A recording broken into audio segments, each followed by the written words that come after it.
বন্ধুরা, যারা এক সময় তোমাকে চিনতো না, জানতো না, কেউ জানে না তোমায়, কেউ চেনে না, তুমি তোমার সংসার নিয়ে আছো, রান্না বান্না, কাজকর্ম, স্বামী সন্তানদের চিন্তায় সারাক্ষণ অস্থির হয়ে থাকো। কখনো হয়তো মন খারাপ হয়ে যাচ্ছে, কখনো আবার মন ভালো হচ্ছে ভালো খবর পেয়ে।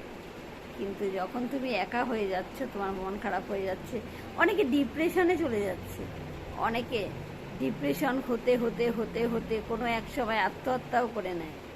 দেখো, অনেক শোনা গেছে।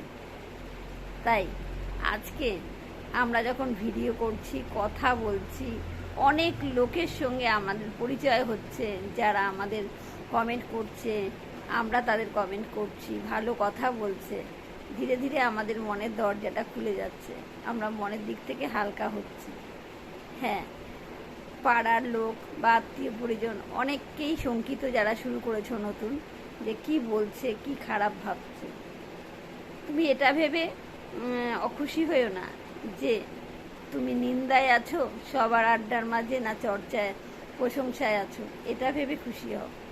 নিন্দায় হোক বা প্রশংসায় হোক, তুমি এখন সবার হৃদয়ে আছো, এটাই বড় কথা।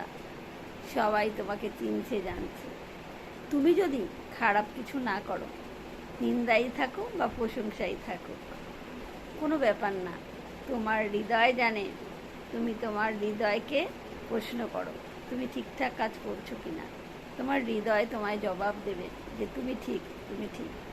তাহলে নিন্দায় আছো বা প্রশংসায় আছো, একদম ভেবো না। নতুনদের উদ্দেশ্যে বলা আসল কথা হলো, তুমি সবার হৃদয়ে, সবার মুখে মুখে আছো। এটাই আনন্দের কথা, এটাই গর্বের কথা।